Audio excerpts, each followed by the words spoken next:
Alright folks, X-Men.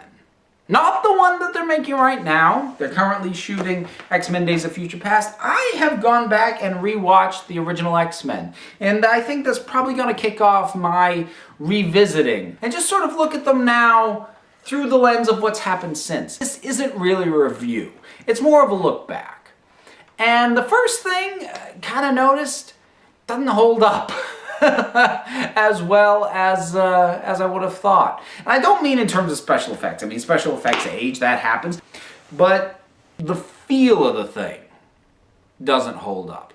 Now, X-Men, when it came out in 2000, it set the bar at the time for both superhero movies and specifically for superhero team movies. And so much has changed since then. New bars have been set. That first one was really good when it came out. I mean, it was bold. It embraced the comic book elements, yet made them feel grounded and believable. And it was something new and exciting as far as comic book movies went. Now, looking back on it, it's kind of clunky. First of all, the movie's an exposition machine. I mean, everybody just talk and talk and talk. I mean, Professor Xavier, he's exposition on wheels. It doesn't seem...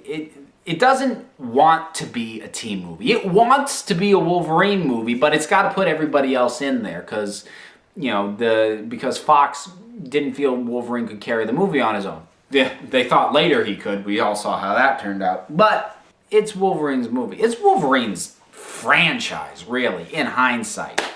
You know, all the other characters are there, but they're just kind of there. The focus is always on him. There's just sort of a feel where everybody seems slightly trepidatious. I mean, they all embraced their characters about as well as they could at that point, playing them all for the first time, but you kind of get the feel watching it now that everybody knew what they were trying to do was something that hadn't worked up to that point, and very well might not work now. You sort of feel that slight, you know, walking into the water going, oh, it's cold. You get that feel a little bit from the performers and from the film in general. Another thing that was interesting to look back on and think about is just how big the continuity gap between X-Men and X-Men First Class is. Because you've got lines like Professor X saying that Magneto helped him build Cerebro. Well, when we see First Class, we see that, well, neither of them really built Cerebro. It was an existing thing that they got brought into. Well, that's sort of a spin on what actually happened, but cool, fine, whatever. So that I can kind of accept, but there are a lot more specific things, like Professor X saying that he met Magneto when he was 17. Nope.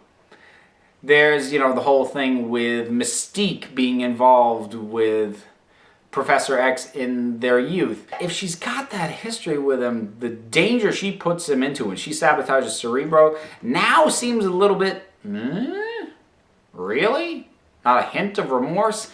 And again, I mean, they couldn't know. I'm not blaming X-Men for this. What I'll kind of be interested to see is whether they make any attempt to reconcile those issues with Days of Future Past, because it is going to deal with alternate timelines. Not that I'm saying they should devote any serious screen time to covering up these few little continuity gaps. You know what? They're not that important. But the story that they're doing presents that opportunity anyway. You can't even accept yourself. Should we have to? You can't even accept yourself. Should we have to? You can't even accept yourself. Should we have to?